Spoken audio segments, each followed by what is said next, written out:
va du sentiment d'exil comme du sentiment d'abandon, on le subit, puis on le sublime, de génération en génération.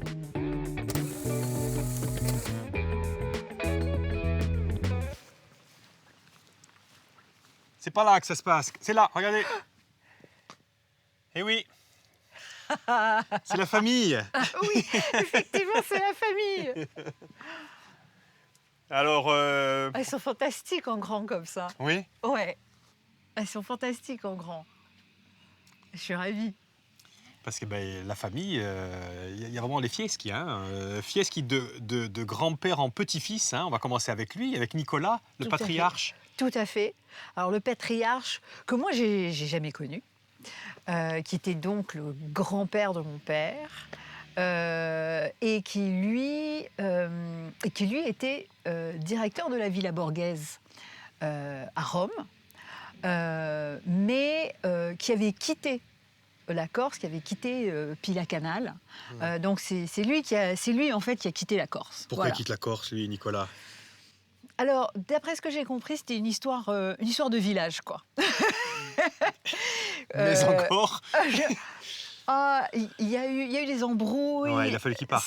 Oui, il a fallu qu'il parte. D'accord. Il a fallu qu'il parte, il y a eu des embrouilles. Bref, il est parti avec ses enfants, dont mon grand-père, Michel. On se rapproche un petit peu. Voilà. Qui lui, donc le père de mon père, que j'ai failli connaître, mais qui en fait il est mort le soir du mariage de mes parents, en 1967. Et donc j'ai failli le connaître, et tout le monde m'a toujours parlé de la malchance que j'ai eue de ne pas avoir connu grand-père Michel, parce qu'apparemment c'était un homme intelligent, généreux, et on me disait toujours « Ah, t'as vraiment loupé quelque chose parce qu'il t'aurait pourri gâté ». Donc j'ai eu vraiment l'impression d'avoir loupé quelque chose. Et lui, donc, a épousé Inès Fabrini, donc ma grand-mère, que j'ai bien connue, et elle était romaine. Voilà. Parce que pourquoi ils se sont retrouvés à Rome, lui? Pourquoi la Villa Borghese et pourquoi est-ce qu'il y a cette vie à Rome? Alors, je ne sais pas pourquoi, je n'ai jamais su pourquoi ils sont allés à Rome. Mais en fait, Rome est devenu, non pas le berceau de la famille, mais c'est devenu la maison de la famille Fieschi. Le deuxième berceau, en tout Le cas. deuxième berceau, du moins de la famille Fieschi proche. Voilà. Avec Inès, ils vont avoir un enfant. Donc, deux. Oui. Et deux, oui, Deux. effectivement, Oui. effectivement. Mais moi, celui qui m'intéresse pour cette émission, en tout cas, c'est lui. C'est lui. Hein, on se C'est mon rapproche un papa. petit peu. Votre beau papa, C'est mon beau papa. Alors, Georges. Georges Fieschi. Georges Fieschi, là, il a 18 ans. C'est le moment où, en fait, il passe son bac à Rome. Et puis, il fait une année de lycée, de classe préparatoire à Lyon. Et puis, la guerre éclate. Et mon père rejoint la résistance à ce moment-là. Voilà. Donc ça, c'est vraiment un moment de bascule dans sa vie. Moi, c'est une photo que j'aime beaucoup. Je l'ai sur ma cheminée parce que c'est la photo d'un jeune homme qui va devenir un homme en quelque sorte. Et voilà, c'est vraiment le moment où voilà, la guerre éclate et il fait des choix dont je suis fière. Exactement, on va les retrouver, ces choix, mais avec effectivement, d'abord, la Corse, son rapport à la Corse. Alors, son rapport à la Corse, j'aime bien cette photo, d'abord parce que c'est les sanguinaires derrière, et que moi, c'est un peu emblématique de mes vacances et de la Corse pour moi. Et ça, c'est donc mon père, alors un peu avant, et sa sœur Andrée. Et son rapport à la Corse, en fait, était le rapport de quelqu'un qui a passé sa vie, d'ailleurs, tout comme moi, à regretter les endroits. Ouais. Et donc, s'en sentant à la fois très proche, aimant venir, on y a passé beaucoup de temps, et en même temps s'en sentant un petit peu toujours trop éloigné en quelque sorte. Et ça, c'est le thème de l'exil, hein, en quelque sorte. C'est le thème de sa vie, parce qu'effectivement, pendant la Résistance, effectivement, on peut dire qu'il tombe amoureux un petit peu des États-Unis. Il tombe amoureux des États-Unis. Il tombe amoureux des États-Unis, et ça ne va jamais le quitter. Donc, tant et si bien qu'à sortir de la guerre, il commence une carrière au Quai d'Orsay. hein, tout c'est à ça fait, hein. tout à Et fait. puis le Quai d'Orsay l'envoie Exactement. À New York. à New York. À New York. Alors ça, je crois que pour lui, ça a dû être la grosse récompense. D'ailleurs, vous voyez, il n'a pas l'air malheureux. Ouais. Alors ça, c'est sa sœur, hein, c'est pas... voilà, je clarifie la situation, n'est-ce pas, étant donné qu'il est en pyjama. Et donc, il a conçu cet amour et cette fidélité envers les États-Unis. Parce qu'effectivement, il va commencer une carrière d'ambassadeur. Hein. Ça va être un diplomate. Votre Ça père, va être un un diplomate. diplomate toute sa vie, hein, Oui. effectivement. Mais il tombe amoureux des États-Unis. Et quand il est aux États-Unis, il tombe amoureux d'une assistante de langue. Exactement. Qui est là, elle qui a fui Pontarlier. Pareil, hein. Non, Pontarlier, oui, c'est pas Pontarlier. C'est ça, c'est Pontarlier, Pontarlier, oui, oui, effectivement, où tout à fait. elle était promise à quelqu'un. C'est comme votre Nicolas, quoi. Hein. Oui. Elle a tout quitté pour New York. Elle se retrouve à New York. Elle se retrouve aux États-Unis, elle se retrouve à l'université Brown. Elle rencontre en fait des gens au consulat qui lui disent vous devriez venir dîner chez nous ce soir. Et c'est eux qui lui présentent mon père à ce dîner en 1963. Qui ne peut que tomber amoureux de votre mère. Hein, Oui, parce ça, que je quand on suis bien s'approche d'accord. un petit peu, votre mère est incroyablement belle. Oui, je suis d'accord. Elle l'est toujours d'ailleurs. Elle- 86 ans et toujours aussi belle. Comment on peut Je sais décrire pas. votre maman et sa beauté? Je suis pas sûre qu'elle en ait joué. Et puis bon, elle était femme de diplomate, donc elle sortait, elle était en représentation. Ça tombait bien qu'elle porte beau, qu'elle soit belle. On va le voir, là, venez. Et nous, on... Ah ben justement, on va le voir là, Voilà. en Oui. représentation. Très très belle, hein, magnifique, magnifique. Oui. Parce que ça va être sa vie, ce poste. Du coup, le Quai d'Orsay, à l'époque, demandait ça aux femmes d'ambassadeurs, en tout cas Tout de à plus fait. travailler. Hein. Donc, son boulot, ça va être un boulot de représentation, en fait. Tout à fait. Cette photo a été prise à Dakar, à l'ambassade de France à Dakar. Et puis, elle a du charme, elle parle plusieurs langues, elle est belle, elle est faite pour ça. Et c'est peut-être un peu plus difficile quand il y a une famille, parce que Dakar, il va y avoir un événement. L'événement, c'est vous. L'événement, c'est moi, voilà. Et on va en parler, on va parler un petit peu de votre enfance et de votre jeunesse. Ok ? Parfait, Allez, avec venez plaisir. avec moi.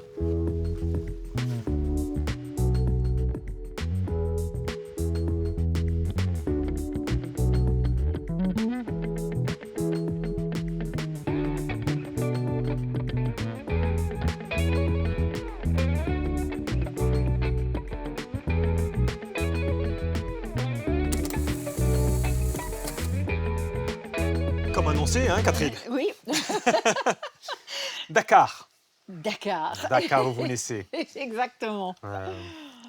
Quand vous naissez, votre papa a déjà 47 ans quand même. Hein. Oui, exactement. Oui. Et justement, comment ça se passe? Parce que votre papa a 47 ans, pris par son travail, j'imagine, que ça doit être quelqu'un d'assez soucieux.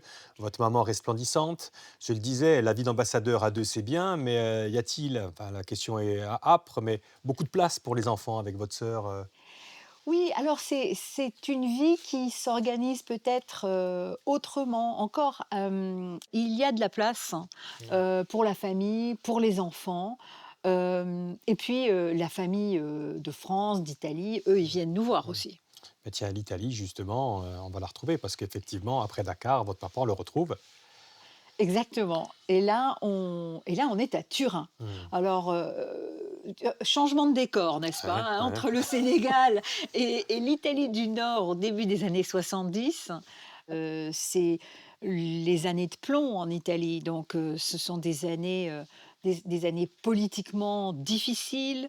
Là, C'est sérieux, quoi. Là, Là, c'est sérieux. oui, oui. Et heureusement qu'il y a elle, hein, votre grand-mère, finalement, la grand-mère italienne. Alors, ma grand-mère italienne, Hein Inès. Inès. C'est la fameuse Inès. C'est la fameuse Inès. On voit une femme quand même plutôt sérieuse, Oui, il y a n'est-ce quand pas? même cette petite main sur l'épaule, quand même. Hein. Il y a Oui. quand même une petite Petite affection, main allez.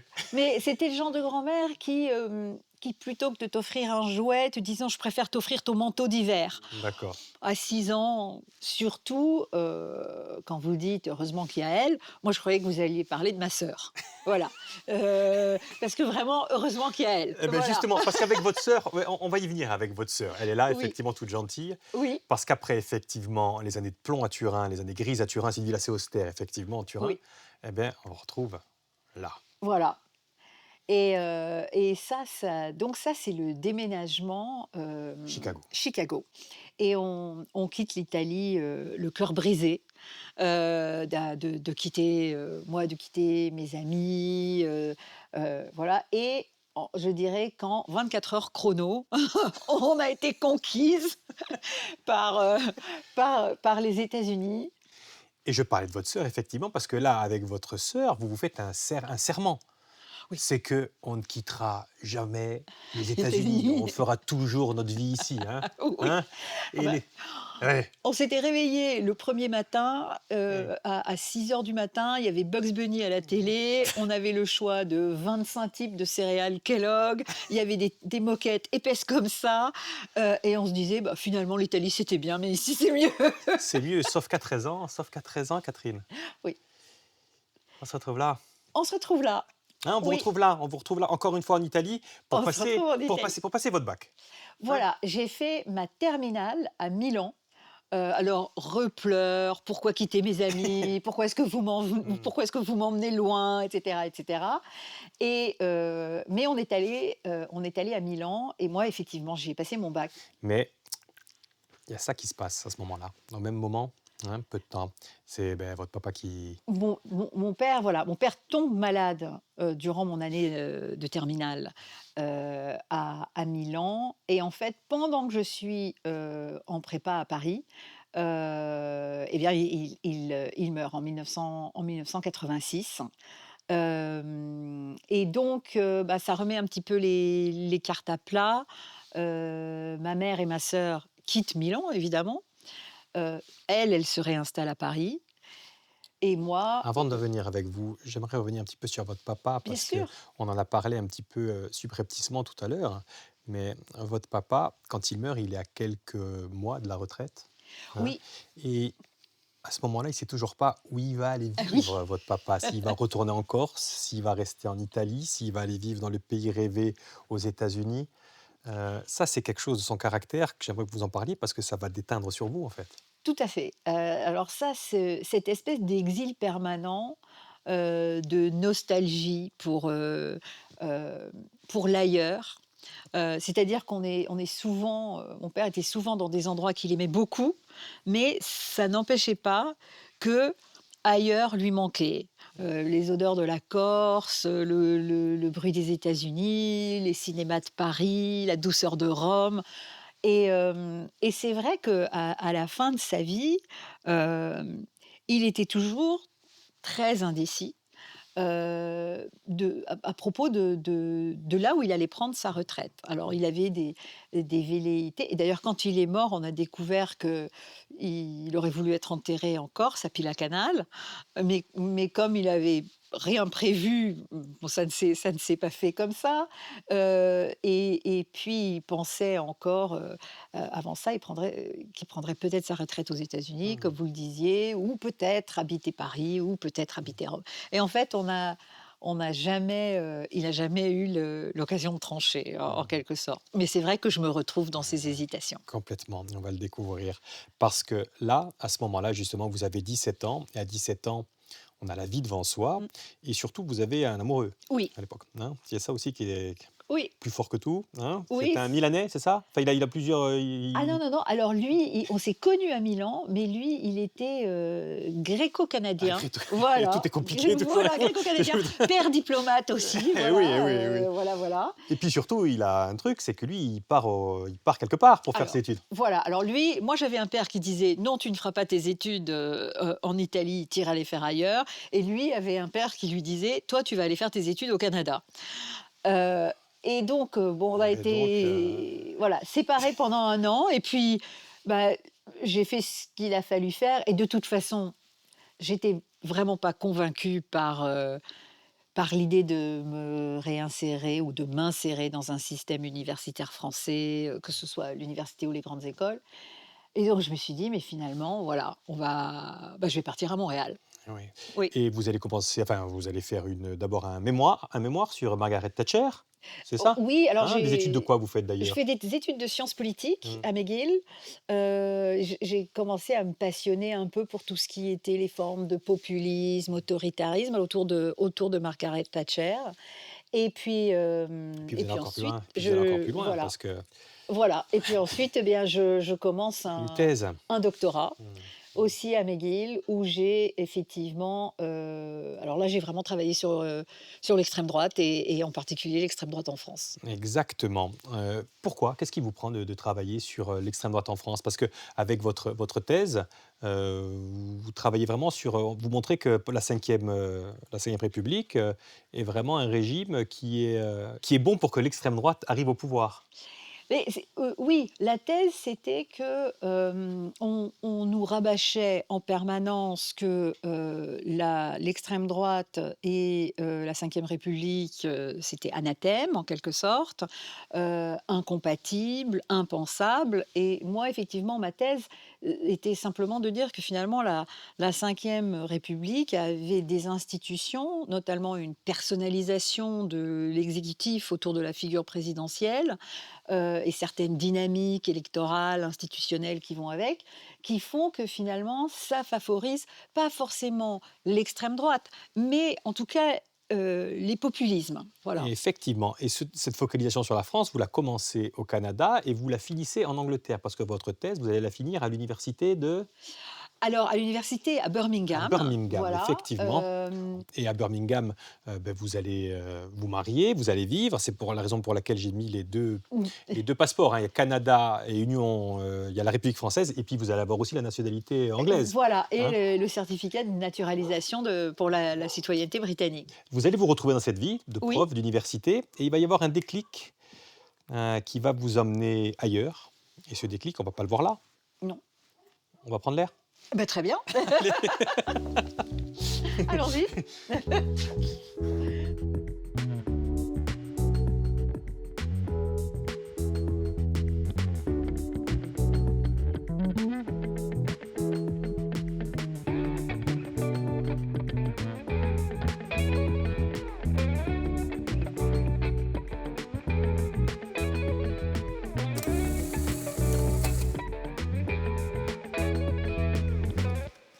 Et donc Catherine, à Londres, alors on rappelle, hein, on est à la fin des années 90, au début, vraiment extrême début, de l'année 2000 Mmh. et vous tombez là-dessus. Une note de bas de page. La note de bas de page de trop, j'ai envie de dire. C'était un peu ça. C'était un peu ça. Effectivement, alors c'était, tout à fait au début des années 2000. Et donc la goutte d'eau qui a fait déborder le vase, c'est que je me suis présentée dans le bureau de mon, directeur de département, et il me dit, dans, la note en bas de page, alors je ne sais plus quelle page c'était là, et il me montre la note et il me dit: «Là, dans cette note en bas de page, il y a un livre, en fait». Et j'étais sortie de son bureau en me disant: «Mais j'ai pas envie d'écrire des livres, comment dire? En partant d'une note en bas de page. J'ai peut-être envie d'aller faire quelque chose Que personne ne lit, que personne ne lit. de plus pratique». Donc voilà, donc c'est comme ça que j'ai quitté mon poste à l'université Et qu'on vous retrouve ici, et qu'on me retrouve, chez Demos. ici. Voilà, je regardais avec Tony, Oui, non, parce que effectivement. Et qu'est-ce que donc c'est Demos? alors, Demos, c'était donc un institut politique, un think tank, en fait, un institut de recherche, qui a pour intention d'abord de faire circuler et passer de nouvelles idées au personnel politique. Et c'était indépendant du Parti travailliste, du parti de Tony Blair qui était au pouvoir, mais quand même assez proche de ses idées. Voilà. Oui, d'ailleurs, au bout de quelques années, vous êtes la directrice, hein. Il y a 40 personnes, il y a quand même 40 personnes qui y Oui, travaillent et vous devenez oui. la directrice quand même, hein. Oui, rapidement, Ouais, assez rapidement en fait, je ouais. suis devenue la directrice. Et puis assez rapidement, comme la plupart des directeurs de ce genre d'institut, on est un peu épuisé par le rythme. Et puis Et puis alors là, voilà. Là, je suis passée au British Council, qui est en fait la grande agence de diplomatie culturelle du Royaume-Uni. Et le but était de repérer les gens intéressants, aussi bien politiquement qu'artistiquement, dans différents pays, de voir comment on pouvait créer des relations entre eux et le Royaume-Uni. Et puis la démocratie veut que les travaillistes perdent le pouvoir à un moment, et ceux qui arrivent derrière eux... Alors, ceux qui arrivent derrière eux ont une vision un petit peu, comment dire, un petit peu moins... le software, ça ne les intéresse pas en tout cas. Je sais pas, en tout cas, ou c'est les économies qui les intéressent, mais quoi qu'il en soit, on vous coupe 80% de vos financements. Et puis parallèlement à ça, il y a quelque chose qui se passe aussi. Il y a les printemps arabes, on a mis volontairement cette carte-là. Et là aussi, ça agit un petit peu comme un déclic pour vous, parce que ces printemps arabes, personne ne les a vus venir en fait. Oui, j'avais vraiment l'impression que aussi bien ma profession d'analyste politique et de politologue que tous ceux qui se réclamaient en fait d'analyse de risque, de prospective, en fait, ils ne voyaient jamais rien venir et qu'il fallait peut-être faire de la prospective autrement. La prospective autrement, mais vous le lancez comme ça. Well, I'm Catherine Fieschi, and I am the director of Counterpoint, which is a think tank for the British Council.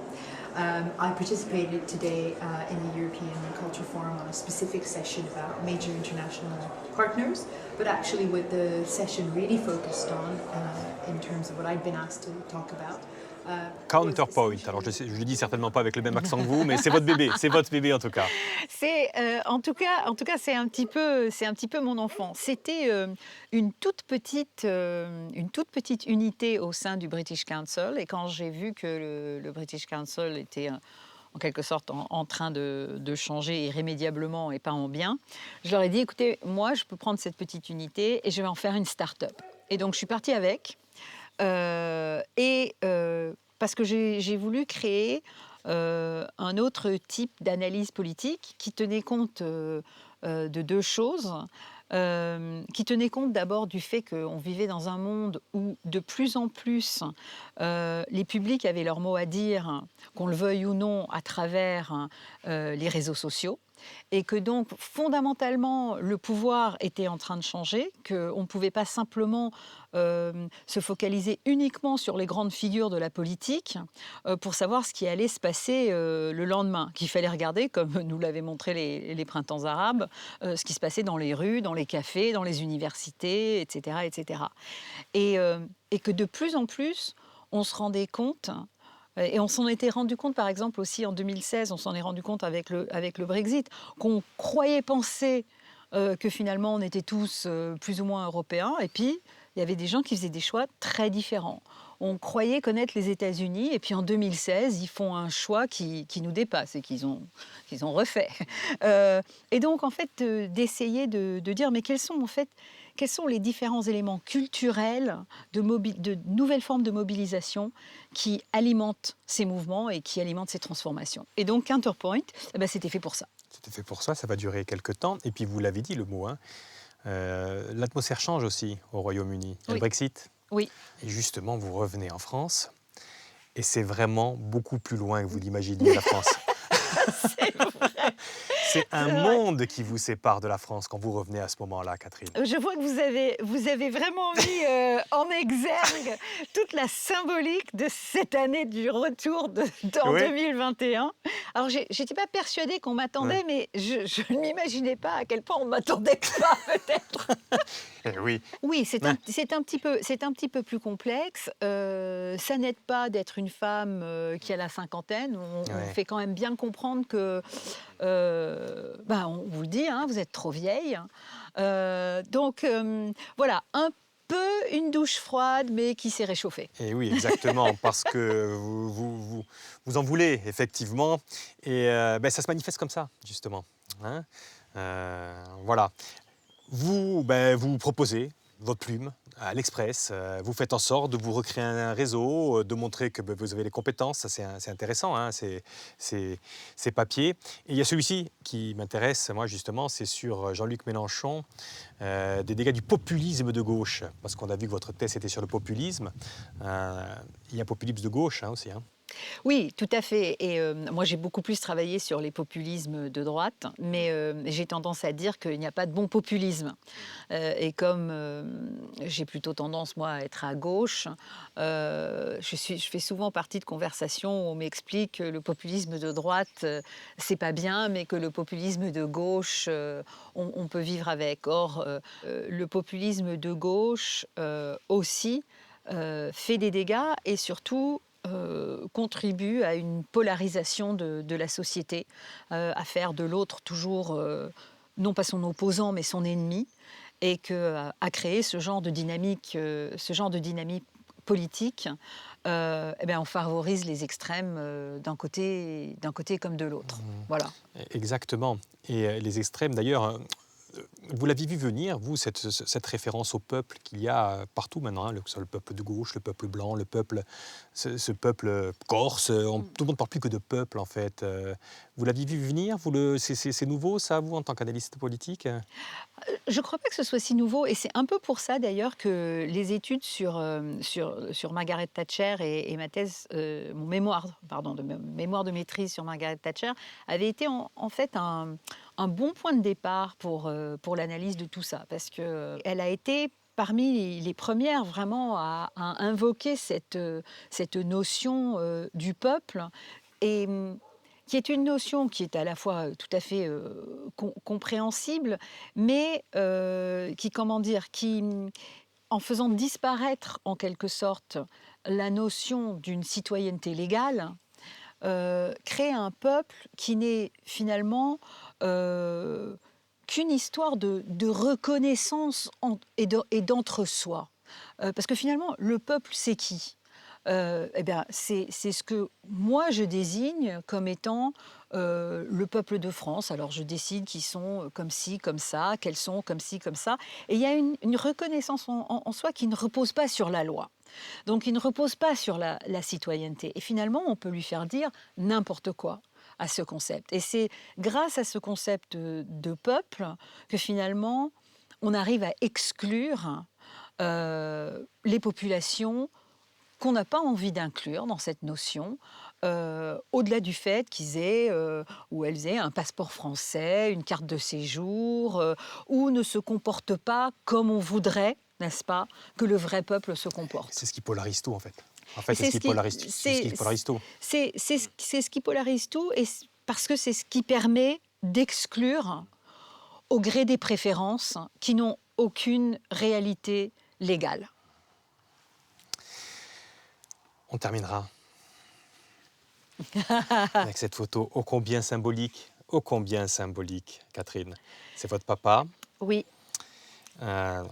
C'est le jour où il reçoit sa Légion d'honneur, non? Je ne sais pas. Alors non, il la porte. Il la porte, voilà. Il la porte. Vous-même, la Légion d'honneur, ça vous parle désormais. Oui, c'est vrai. C'est une clé qui vous a ouvert beaucoup de portes. Mais on ne va pas finir peut-être... Je ne sais pas si on va finir sur une note d'espoir ou pas. Votre papa, il a combattu un populisme d'extrême droite. Oui. Il a combattu le nazisme. Oui. Il a gagné. Vous, aujourd'hui, vous combattez aussi le populisme. Est-ce que la démocratie, ça va être une question, il va falloir répondre vite, est-ce que la démocratie aujourd'hui est armée pour se battre contre le populisme?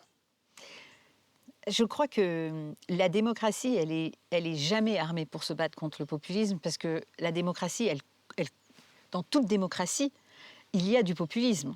Dans toute démocratie, il y a cette idée du peuple, bien sûr, de la parole au peuple.